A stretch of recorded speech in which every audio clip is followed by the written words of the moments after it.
സരസ്വതീ നമസ്തുഭ്യം വരദേ കാമരൂപിണി വിദ്യാരംഭം കരിഷ്യാമി സിദ്ധിർഭവതു may സദാ. എല്ലാവർക്കും നമസ്കാരം. അധ്യാത്മരാമായണം കിളിപ്പാട്ട് അയോധ്യാകാന്ഡം വാൽമീകിയുടെ ആത്മകഥ മുതൽ ഭരതൻ്റെ വനയാത്ര വരെയുള്ള ഭാഗത്തിൻ്റെ സാരം. ആദ്യം വാൽമീകിയുടെ ആത്മകഥ. കർണാനന്ദകരമായ അങ്ങയുടെ നാമമഹാത്മ്യം വർണ്ണിക്കാൻ ആർക്കും കഴിയുകയില്ല. ചിൽസ്വരൂപനായ ഭഗവാന്റെ നാമത്തിൻ്റെ മഹാത്മ്യം കൊണ്ട് ഞാൻ ബ്രഹ്മർഷിയായി തീർന്നു. പണ്ട് ദുഷ്ടബുദ്ധികളായ കാട്ടാളന്മാരോട് ചേർന്ന് ഞാൻ മര്യാദയില്ലാത്ത പലതും ചെയ്തു. മുമ്പ് ജന്മം കൊണ്ട് മാത്രമുണ്ടായിരുന്ന ബ്രാഹ്മണ്യവും ബ്രാഹ്മണകർമ്മവും എല്ലാം ഉപേക്ഷിച്ച് ശൂദ്രന്മാരുടെ ആചാരങ്ങളിൽ തൽപരനാകുകയും ഒരു ശൂദ്ര യുവതിയുമായി വളരെ കാലം കഴിയുകയും ചെയ്തു. അവളിൽ ധാരാളം പുത്രന്മാരെയും ജനിപ്പിച്ചു. ലജ്ജയില്ലാതെ കള്ളന്മാരുമായി ചേർന്ന് ഒരു കള്ളനായി ദിവസവും ധാരാളം മൃഗങ്ങളെ ചതിച്ചു കൊന്നു. ധാരാളം ബ്രാഹ്മണരുടെ വകകൾ പിടിച്ചു പറിച്ചു. ഒരിക്കൽ മുനീന്ദ്രവനത്തിൽ നിന്ന് സപ്തർഷികൾ വരുന്നത് കണ്ട് അവരുടെ വസ്ത്രാദികൾ പിടിച്ചു പറിക്കാൻ മൂഢനായി ഞാൻ ഓടിയെത്തി. ഉച്ചസൂര്യനെ പോലെ തേജോരൂപികളായ മഹർഷിമാർ നിർദ്ധയം അവരുടെ അടുത്തെത്തിയ ഉടനെ ആരോരുമില്ലാത്ത കൊടുങ്കാട്ടിൽ വെച്ച് കണ്ട് സംഭ്രമത്തോടെ എന്നോട് പറഞ്ഞു, നിൽക്കൂ നിൽക്കൂ, നീ എന്തു ചെയ്യാൻ പോകുന്നു? ദുർമതി, നീ സത്യം പറയുക. സന്തോഷപൂർവ്വം മുനിമാർ ഇങ്ങനെ ചോദിച്ചപ്പോൾ കഠോരചിത്തനായ ഞാൻ ഇങ്ങനെ പറഞ്ഞു, എനിക്ക് ഭാര്യയും ധാരാളം പുത്രന്മാരുമുണ്ട്. അവർ വിശപ്പും ദാഹവും കൊണ്ട് കഷ്ടപ്പെടുന്നു. അതിനാൽ ഉപജീവനത്തിനു വേണ്ടി വഴിപോക്കരിൽ നിന്ന് ദിവസവും പലതും പിടിച്ചു പറിക്കുന്നു. നിങ്ങളിൽ നിന്നും എന്തെങ്കിലും കൈക്കലാക്കാനാണ് ഞാൻ വന്നത്. അത് കേട്ട മഹർഷിമാർ സസന്തോഷം ഇങ്ങനെ പറഞ്ഞു, എങ്കിൽ ഞങ്ങൾ പറയുന്നത് നീ കേൾക്കണം. നിന്റെ കുടുംബങ്ങളോട് നീ ചെന്ന് ഇപ്രകാരം ചോദിക്കണം, നിങ്ങൾക്ക് വേണ്ടി ഞാൻ ചെയ്യുന്ന പാപങ്ങളുടെ പങ്ക് നിങ്ങൾ കൂടി പങ്കിട്ട് വാങ്ങുമോ? ഇത് വീട്ടിൽ പോയി ചോദിച്ചു വരുന്നതുവരെ ഞങ്ങൾ ഇവിടെ തന്നെ നിൽക്കാം. അക്കാര്യത്തിൽ നിനക്ക് സംശയം വേണ്ട. ഇത് കേട്ടിട്ട് ഞാൻ വീട്ടിലെത്തി പുത്രന്മാരോടും ഭാര്യയോടും മഹർഷിമാർ പറഞ്ഞ കാര്യം ചോദിച്ചു. നിങ്ങളെ പോറ്റുന്നതിന് വേണ്ടി ഞാൻ ധാരാളം ദുഷ്ടപ്രവൃത്തികൾ ചെയ്യുന്നു. അതിൻ്റെയെല്ലാം ഫലം നിങ്ങൾ കൂടി പങ്കിടുമോ? അതോ ഞാൻ ചെയ്ത പാപത്തിൻ്റെ ഫലം ഞാൻ തന്നെ അനുഭവിക്കണമോ? സത്യം പറയൂ. ഈ ചോദ്യത്തിനുള്ള അവരുടെ മറുപടി ഇപ്രകാരമായിരുന്നു, ദിവസവും ചെയ്യുന്ന കർമ്മങ്ങളുടെ ഫലം ചെയ്യുന്ന ആളൊഴിച്ച് മറ്റാരെങ്കിലും അനുഭവിക്കുമോ? അവനവൻ ചെയ്യുന്ന പ്രവൃത്തികളുടെ ഫലം അവനവൻ തന്നെ അനുഭവിക്കണം. അവരുടെ വാക്കുകൾ കേട്ട് വിരക്തിയോടുകൂടി പലതും ചിന്തിച്ചുകൊണ്ട് ഞാൻ മഹർഷിമാരുടെ സമീപം എത്തി. അനശ്വരമായ തപസ്സികളുമായുണ്ടായ ബന്ധം നിമിത്തം എൻ്റെ മനസ്സ് ശുദ്ധമായി. അമ്പും വില്ലുമെല്ലാം ദൂരെ കളഞ്ഞിട്ട് ഞാൻ മഹർഷിമാരുടെ പാദങ്ങളിൽ നമസ്കരിച്ചുകൊണ്ട് ഇങ്ങനെ പറഞ്ഞു,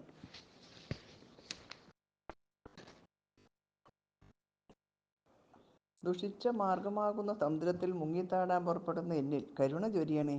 ശരണം പ്രാപിച്ചവരെ രക്ഷിക്കുന്നത് മഹത്തുക്കൾക്ക് ഭൂഷണമാണല്ലോ. ഇത്രയും പറഞ്ഞ് പാദങ്ങളിൽ നമസ്കരിച്ച് എന്നോട് മുനിമാർ പറഞ്ഞു, എഴുന്നേൽക്കൂ, നിനക്ക് മംഗളം ഭവിക്കട്ടെ, ചിത്തശുദ്ധി ഉണ്ടാവട്ടെ. സജ്ജന സമ്പർക്കം ഫലം നൽകാതെ ഇരിക്കുകയില്ല. ഇതാണ് വിദ്വാൻമാരുടെ മഹത്വം. ഇന്ന് തന്നെ ഒരു ഉപദേശം തരാം, അത് നിന്റെ സൽഗതിക്ക് ഉപകരിക്കും. തപോധനന്മാർ പരസ്പരം നോക്കി ചിന്തിച്ചു. ദ്വിജാതമനായ ഇവൻ ദുർവൃത്തനാണ്. ദിവ്യന്മാർ ഇവനെ ഉപേക്ഷിക്കേണ്ടതാണ്. എന്നാൽ ശരണം പ്രാപിച്ചവനെ ദുഷ്ടനായാലും ബ്രഹ്മോപദേശം കൊണ്ട് രക്ഷിക്കണമല്ലോ. ഇപ്രകാരം പറഞ്ഞ് രാമപദത്തിൻ്റെ അക്ഷരങ്ങൾ ഓരോ വർണ്ണങ്ങളായി ചൊല്ലിത്തന്നു. മനസ്സുറപ്പിച്ച് മാ രാ എന്നീ അക്ഷരങ്ങൾ നിത്യവും ജപിച്ചുകൊണ്ടിരിക്കണം. ഞങ്ങൾ തിരിച്ചു വരുന്നതുവരെ. അവർ പോയി. 1000 സംവത്സരങ്ങൾ ഞാൻ ആ വർണ്ണങ്ങൾ ജപിച്ചിരുന്നു. ചിതൽപുറ്റു വന്നു മൂടി ചുറ്റുപാടുകൾ മറഞ്ഞു. ഒരു ദിവസം സൂര്യതേജസ്സോടെ മഹർഷിമാർ വന്നു. ഞാൻ പുറ്റിനുള്ളിൽ നിന്ന് പുറത്തു വന്നു. വൽമീകത്തിൽ നിന്ന് ജനിച്ച നീ വാൽമീകിയായിരിക്കട്ടെ, വേദങ്ങൾ പഠിച്ച് ബ്രഹ്മജ്ഞാനിയായാലും എന്ന് പറഞ്ഞ് അവർ പോയി. അന്ന് മുതലാണ് ഞാൻ ഇങ്ങനെയായി തീർന്നത്. രാമനാമത്തിൻ്റെ പ്രഭാവമാണ് എന്നെ ഇങ്ങനെയാക്കിയത്. സുമിത്രാത്മജനോടും സീതയോടും കൂടി അങ്ങയെ കാണാൻ കഴിഞ്ഞത് മുജ്ജന്മ പുണ്യം ഫലിച്ചതുകൊണ്ടാണ്. ഞാൻ മുക്തനായി. ഇനി ചിത്രകൂട പ്രവേശം. അങ്ങേക്ക് സീതയോടൊപ്പം ആമോദത്തോടെ വസിക്കാൻ ഒരു സ്ഥലം ഞാൻ കാട്ടിത്തരാം, പോന്നാലും എന്ന് പറഞ്ഞ് ശിഷ്യന്മാരോടൊപ്പം നടന്നു. ചിത്രകൂട പർവ്വതത്തിനും ഗംഗാനദിക്കും ഇടയിലായി തെക്കും വടക്കും കിഴക്കും പടിഞ്ഞാറുമായി 2 സുന്ദരമായ പർണശാലകൾ തീർത്ത് അവിടെ താമസിച്ചു കൊള്ളാൻ അരുളി ചെയ്തു. ദേവരാജൻ സ്വർഗത്തിൽ വാഴുന്നതുപോലെ ദേവന്മാരാലും മുനിമാരാലും സേവിതനായി ജാനകിയോടും ലക്ഷ്മണനോടും കൂടി രാമൻ സാനന്ദം വസിച്ചു. ഇനി ദശരഥൻ്റെ ചർമ്മഗതി. മന്ത്രിപ്രമുഖനായ സുമന്ത്രൻ ദുഃഖത്തോടെ അയോധ്യയിൽ തിരിച്ചെത്തി. തേര് പുറത്തു നിർത്തി വസ്ത്രാഞ്ചലം കൊണ്ട് കണ്ണീരൂപ്പി രാജാവിനെ വണങ്ങി. ജയാംസകൾ അർപ്പിക്കപ്പെട്ട സൂര്യവംശ നൃപശ്രേഷ്ഠൻ ഭൃത്യനോട് ചോദിച്ചു, ഏതൊരു ദിക്കിലാണ് രാഘവൻ ലക്ഷ്മണനോടും സീതയോടും കൂടിയിരിക്കുന്നത്? ലജ്ജാവിഹീനനും അതിപാപിയുമായ എന്നോട് പറയാൻ എന്ത് വിശേഷമാണ് പറഞ്ഞയച്ചിട്ടുള്ളത്? ദുഃഖാധിക്യത്താൽ മരിക്കാൻ തുടങ്ങുന്ന എൻ്റെ അടുത്തിരിക്കാൻ മക്കളില്ലാതെ പോയി. മക്കളെ കണ്ട് മരിക്കാനുള്ള സുഹൃതം എനിക്കില്ലല്ലോ. ഇങ്ങനെ വിലപിക്കുന്ന ദശരഥനോട് മന്ത്രി പറഞ്ഞു, അങ്ങയുടെ കൽപ്പന അനുസരിച്ച് ശ്രീരാമനെയും സീതയെയും ലക്ഷ്മണനെയും ഞാൻ തേരിലേറ്റിക്കൊണ്ടുപോയി. ശൃംഗിവേരപുരത്ത് ചെന്ന് ഗംഗാതീരത്തിൽ വിശ്രമിക്കുമ്പോൾ രാജാവായ ഗുഹൻ ഫലമൂലാദികൾ കൊണ്ടുവന്നു. അവ കൈക്കൊണ്ട് തൊട്ട് അനുഗ്രഹിച്ചിട്ട് കുമാരന്മാർ ജട ധരിച്ചു. എന്നിട്ട് രാമൻ എന്നോട് പറഞ്ഞു, എന്നെ ഓർത്ത് ആരും വിഷമിക്കരുത്. അച്ഛനോടും വിഷമിക്കാതിരിക്കാൻ പറയണം. സുഖസൗകര്യങ്ങൾ അയോധ്യയിൽ കൂടുതലാണ്. മോക്ഷസിദ്ധിക്ക് നല്ലത് കാനനമാണ്. അമ്മയോടും ദുഃഖിക്കരുത് എന്ന് പറയണം. നമസ്കാരം അറിയിക്കണം. എന്നെ ഓർത്ത് ദുഃഖിക്കരുത്. വാർദ്ധക്യം കൊണ്ട് പീഡിതനായ പിതാവിൻ്റെ വിഷമം നല്ല വാക്കുകൾ പറഞ്ഞ് അകറ്റണം എന്ന് വീണ്ടും വീണ്ടും അമ്മയോട് പറയണം. മുഖകമലം താഴ്ത്തി കണ്ണീർ പൊഴിച്ച് ജാനകിയും പറഞ്ഞു, ശുശ്രുക്കളുടെ പാദങ്ങളിൽ നമസ്കരിക്കുന്നു. മൂവരും ഗുഹൻ്റെ തോണിയിൽ കയറി അക്കരെ എത്തുന്നതുവരെ ഞാൻ പ്രാണവിയോഗം സംഭവിച്ച ശരീരം പോലെ നിന്നുപോയി. 4-5 നാഴിക കഴിഞ്ഞപ്പോൾ ഒരുവിധം ധൈര്യം അവലംബിച്ച് പതുക്കെ തിരിച്ചു പോന്നു. കൗസല്യ കരഞ്ഞു പറഞ്ഞു, 2 വരങ്ങൾ പണ്ടേ നൽകിയല്ലോ. കൂടുതൽ പ്രിയമുണ്ടായിരുന്ന കൈകേയിക്ക് രാജ്യം കൊടുത്താൽ പോരായിരുന്നോ? ഞാൻ എന്ത് തെറ്റ് ചെയ്തിട്ടാണ് എൻ്റെ മകനെ കാനനത്തിൽ അയച്ചത്? തനിയെ ഓരോന്ന് ചെയ്തിട്ട് വിലപിക്കുന്നത് എന്തിന്? കൗസല്യയുടെ വാക്കുകൾ കേട്ട് രാജാവ് മെല്ലെ പറഞ്ഞു, പുണ്ണിൽ തീക്കൊള്ളി വെക്കുന്നത് പോലെ എന്നെ വേദനിപ്പിക്കാതെ. ദുഃഖം കൊണ്ട് മരിക്കാൻ തുടങ്ങുന്ന എൻ്റെ മനസ്സ് ഉരുക്കിക്കളയരുതേ. തപോധനൻ ശപിച്ചത് കാരണം എൻ്റെ പ്രാണവിയോഗം അടുത്തിരിക്കുന്നു. ശാപവൃത്താന്തം കേട്ടാലും ശരിയായ തപസ്സികൾ ഈശ്വരന്മാരാണല്ലോ.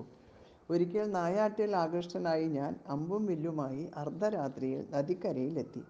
അപ്പോൾ അച്ഛനമ്മമാരുടെ നിയോഗപ്രകാരം ഒരു മുനി വെള്ളമെടുക്കാൻ അവിടെ വന്നു. കുടത്തിൽ വെള്ളം നിറയുന്ന ശബ്ദം കേട്ട് ആനയുടെ തുമ്പിക്കൈയിൽ വെള്ളം നിറയുന്നതാണ് എന്ന് ധരിച്ച് ഞാൻ ശബ്ദം കേട്ടിടത്ത് പതിക്കുന്ന അസ്ത്രമയച്ചു. അയ്യോ, ഞാൻ കൊല്ലപ്പെടുന്നേ എന്ന മനുഷ്യശബ്ദം കേട്ടു. ഞാൻ ആരോടും ഒരു തെറ്റും ചെയ്തില്ലല്ലോ. എൻ്റെ മാതാപിതാക്കൾ വെള്ളത്തിനു വേണ്ടി കാത്തിരിക്കുന്നുവല്ലോ. ഇത് കേട്ട് അടുത്ത് ചെന്ന് മുനികുമാരൻ്റെ പാദങ്ങളിൽ വീണ് ഞാൻ പറഞ്ഞു, ഞാൻ ദശരഥ മഹാരാജാവാണ്. ആന തുമ്പിക്കൈയിൽ വെള്ളമെടുക്കുന്നതാണ് എന്ന് കരുതിയാണ് അസ്ത്രമയച്ചത്. പൊറുക്കണം. ഞാൻ എൻ്റെ പ്രാണൻ കളഞ്ഞേക്കാം. കാൽക്കൽ വീണ് വിലപിച്ച് എന്നോട് ഖേദത്തോടെ മുനികുമാരൻ പറഞ്ഞു, കർമ്മം ആർക്കും തടയാനാവില്ലല്ലോ. ഞാൻ വൈശ്യനായതുകൊണ്ട് ബ്രഹ്മഹത്യാപാപം നിനക്കുണ്ടാവില്ല. വൃദ്ധരായി ജരാനര ബാധിച്ച് കണ്ണു കാണാൻ കഴിയാത്ത എൻ്റെ മാതാപിതാക്കളെ ആശ്വസിപ്പിച്ചാലും ദാഹിച്ചിരിക്കുന്ന അവർക്ക് വെള്ളം കൊണ്ടു ചെന്ന് കൊടുത്താലും നടന്ന കാര്യം സത്യമായി അവരെ അറിയിച്ചാൽ അവർ നിന്നെ രക്ഷിക്കും. അച്ഛൻ ദേഷ്യം വന്നാൽ നിന്നെ ചുട്ടുകളയുകയും ചെയ്യും. പ്രാണൻ പോകാതെ ഞാൻ വിഷമിക്കുന്നു. അസ്ത്രം എടുത്തു മാറ്റൂ. ഇത് കേട്ട് ബാണം എടുത്തു മാറ്റി കുടത്തിൽ വെള്ളമെടുത്ത് ദമ്പതിമാരുടെ അടുത്ത് ചെന്നപ്പോൾ കണ്ണു കാണാതെ ദാഹിച്ചും വിശന്നും ഇരിക്കുന്ന ഞങ്ങളെ വെള്ളത്തിന് പോയ മകൻ മറന്നുപോയോ? ഞങ്ങൾക്കാരും ആശയമില്ലല്ലോ. എന്താണ് അവൻ വൈകുന്നത്? നീ വളരെ ഭക്തനായിരുന്നല്ലോ. ഇപ്പോൾ എന്തുപറ്റി? അവർ ഇത്രയും ചിന്തിച്ചിരിക്കുമ്പോഴേക്കും എൻ്റെ കാലൊച്ച കേട്ടു. മകനെ, നീ എന്താണ് വൈകിയത്? വേഗം വെള്ളം തരൂ എന്ന് പറഞ്ഞു. ഇത് കേട്ട് ഞാൻ അവരെ വന്ദിച്ച് പേടിച്ച് നടന്നതെല്ലാം പറഞ്ഞു. മകനല്ല, അയോധ്യാധിപതിയായ ദശരഥനാണ് ഞാൻ. നായാട്ടിന് കാട്ടിൽ വന്നതാണ്. കുടത്തിൽ വെള്ളം നിറയുന്ന ശബ്ദം കേട്ട് ആനയാണ് എന്ന് ധരിച്ച് അമ്പയച്ചു. അത് കൊണ്ടത് അങ്ങയുടെ പുത്രനിലാണ്. മനുഷ്യശബ്ദം കേട്ട് അടുത്തു ചെന്നു. ബാലനപ്പോൾ എന്നോട് പറഞ്ഞു, ബ്രഹ്മഹത്യാപാപം ഉണ്ടാവില്ല. പർണശാലയിൽ വിശന്നും ദാഹിച്ചും എന്നെ കാത്തിരിക്കുന്ന കണ്ണു കാണാത്ത എൻ്റെ മാതാപിതാക്കൾക്ക് വെള്ളം കൊടുക്കൂ. അത് കേട്ട് ഉഴന്നോടി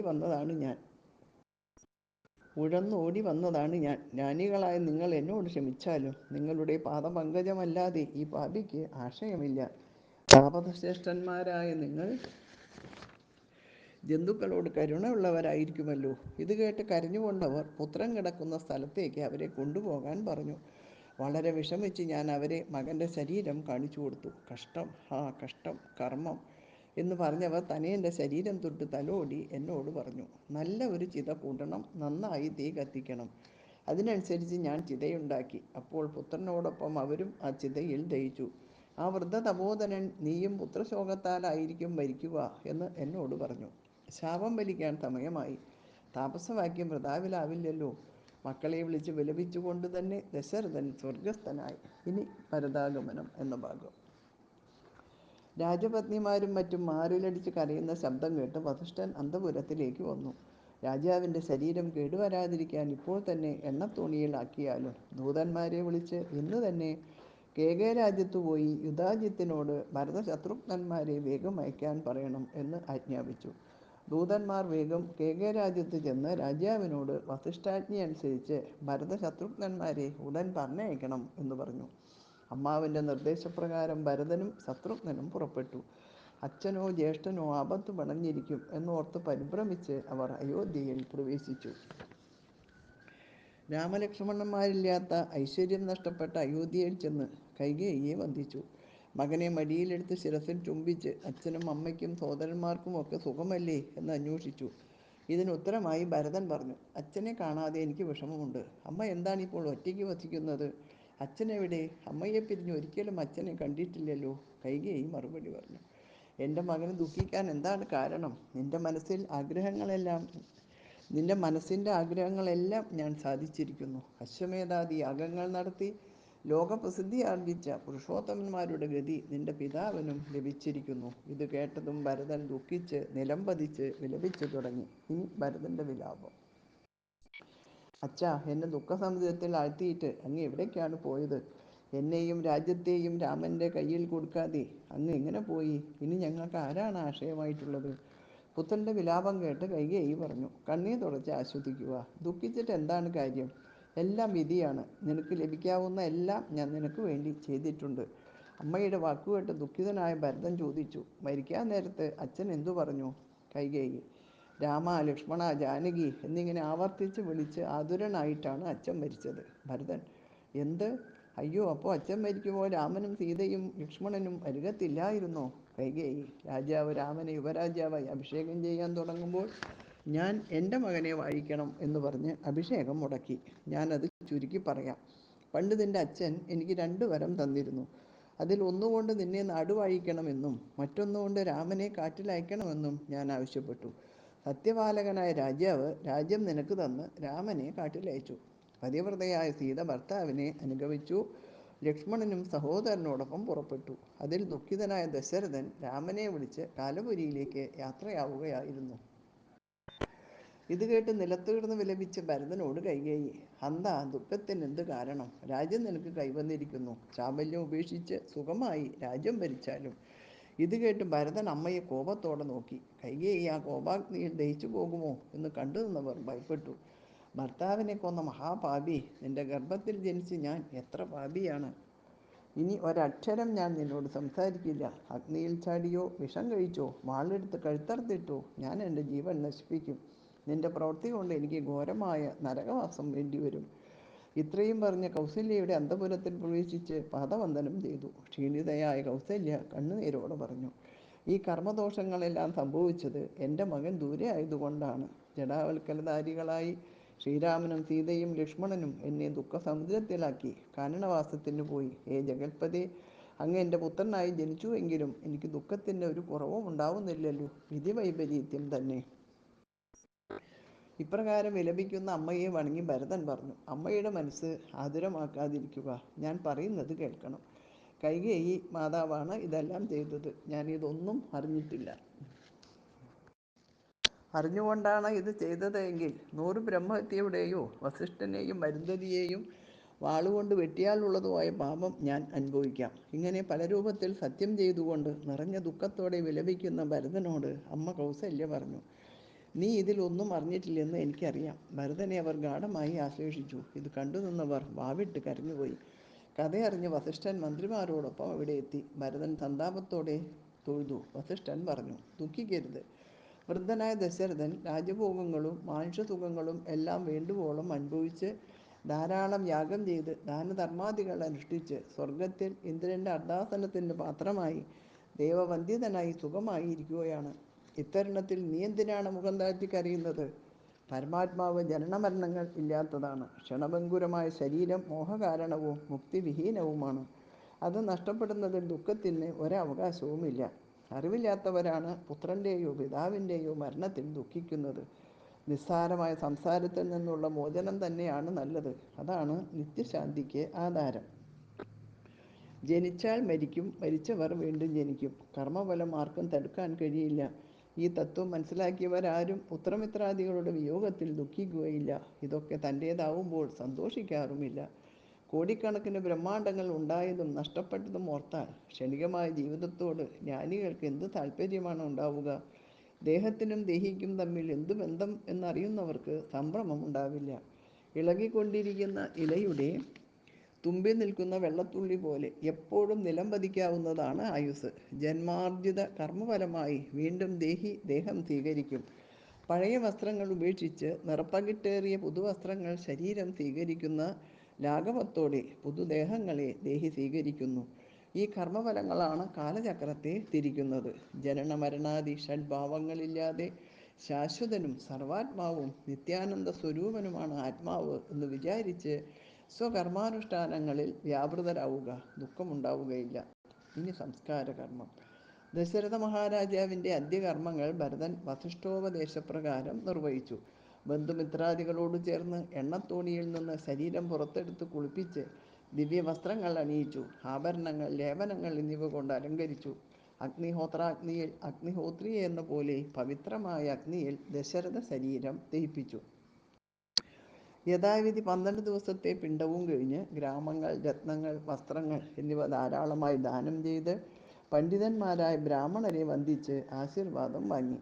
വനവാസം പോകിയ രാമലക്ഷ്മണന്മാരെക്കുറിച്ച് ദുഃഖിച്ച് അനുജനോടൊപ്പം കുറച്ചുനാൾ കഴിച്ചുകൂട്ടി. ഒരു ദിവസം വസിഷ്ഠൻ മഹർഷിമാരുമായി സഭയിൽ വന്ന് ശത്രുഘ്നനോടൊപ്പം ഭരതനെ വിളിച്ചു വരുത്തി. വണങ്ങി നിന്ന ഭരതനോട് വസിഷ്ഠൻ പറഞ്ഞു: ഗുരുവായ ഞാൻ കാലത്തിനും ദേശത്തിനും ഇണങ്ങുന്ന കുറച്ചു വാക്കുകൾ പറയുകയാണ്. സത്യസന്ധനായ അച്ഛൻ കൈകേയിയുടെ വരമായി രാജ്യം നിനക്ക് തന്നിരിക്കുന്നു. ആ രാജ്യം നീ പരിപാലിക്കണം. മന്ത്രപൂർവമായ അഭിഷേകം ഞാൻ നിർവഹിക്കാം. രാജ്യത്തിന് ഒരിക്കലും അരാജകത്വം ഉണ്ടാവരുത്. ഈ രാജ്യം വേണ്ടെന്ന് വയ്ക്കാൻ അങ്ങേക്ക് കഴിയില്ല. അച്ഛനെ അനുസരിച്ചേ മതിയാകൂ, അല്ലെങ്കിൽ പാപമുണ്ടാകും. ഗുരുപ്രസാദത്തിൽ നിന്നാണ് മനുഷ്യർക്ക് നന്മകൾ ഉണ്ടാവുന്നത്. ഇപ്രകാരം പറഞ്ഞ വസിഷ്ഠ മഹർഷിയോട് ഭരതൻ പറഞ്ഞു: ഇന്ന് എനിക്ക് രാജ്യം കൊണ്ട് എന്താണ് പ്രയോജനം? രാജാവാകേണ്ടത് ജ്യേഷ്ഠനാണ്. ഞങ്ങൾ അദ്ദേഹത്തിന് ആജ്ഞാനുവർത്തികൾ മാത്രം. ഇക്കാര്യങ്ങളെല്ലാം നിങ്ങൾക്കും അറിയാവുന്നതാണല്ലോ.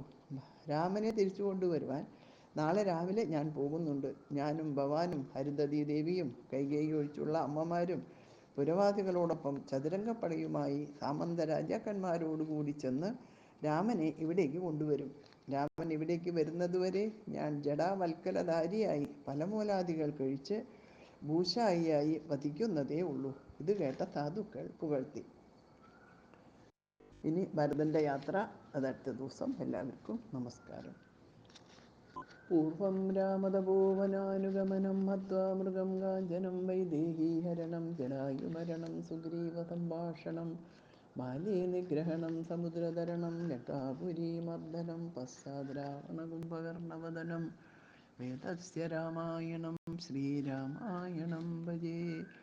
ഹരേ രാമ രാമ രാമ ഹരേ ഹരേ, ഹരേ കൃഷ്ണ കൃഷ്ണ കൃഷ്ണ ഹരേ ഹരേ.